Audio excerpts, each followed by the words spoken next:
हर चुनाव के बाद में लगभग सभी पार्टियों का यही रोना रहता है कि ईवीएम हैक हो गया है। ईवीएम हैक करके जो है चुनाव जीता गया है।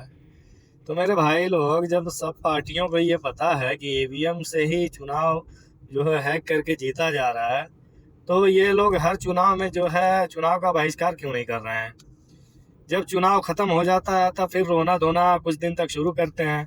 फिर उसके बाद में जो है शांति से बैठ जाते हैं, और फिर जब दूसरा चुनाव आएगा तो फिर वही जो है रोना धोना शुरू। तो मुझे तो लगता है कि ये खुद नहीं जीतना चाहते हैं।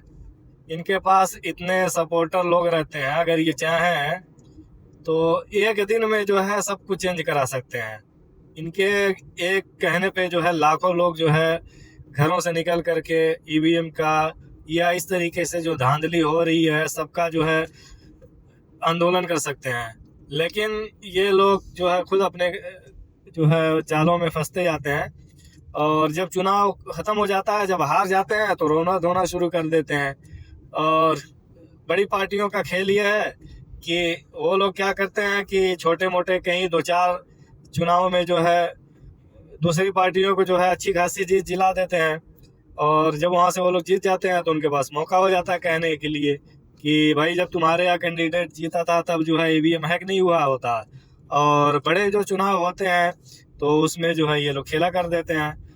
तो ये लगभग जो है 10-15 सालों से ये लोग सिर्फ बैठ करके क्या कहें, कुछ मतलब ऐसे शब्द आ रहे हैं कि निकाला नहीं जा सकता है।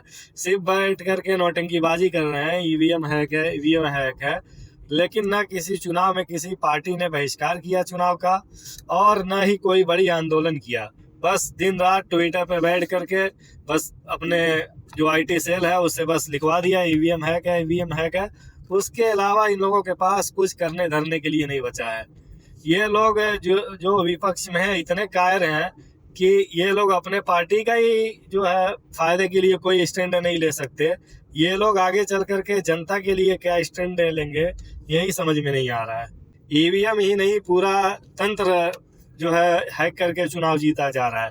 लेकिन तुम लोग इतने निकम्मे और नालायक हो कि दिन रात बस ट्विटर पर लिखने के अलावा तुम्हारे पास और कोई काम नहीं बचा है, और न ही तुम अपनी पार्टियों में कोई सही लोगों को जो है एंट्री कर रहे हो। बस वही जो पुराने सड़े गले जो है पड़े हुए हैं आदेश, तो उसमें तुम्हारे पार्टी के खिलाफ ही दूसरे पार्टी के दलाल भरे हुए हैं। लेकिन तुम लोगों को कुछ समझ में आता नहीं है। पता नहीं कैसे इतनी बड़ी बड़ी पार्टी के तुम लोग लीडर बन जाते हो, और उसके बाद जो है दिन रात यही जनता को जो है मूर्ख बनाए रहते हो, और जनता के ऊपर जो है मुसीबत का पहाड़ तोड़ते रहते हो।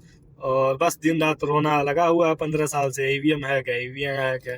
तो बराए मेहरबानी हाथ जोड़ करके तुम लोगों से यही विनती है कि या तो भाई कुछ करो, और या तो फिर ये रोना धोना जो है बंद करो, चुपचाप तमाशा देखो। क्योंकि तुम लोग निकम्मे और नालायक हो, तुम लोगों से कुछ होने वाला नहीं है।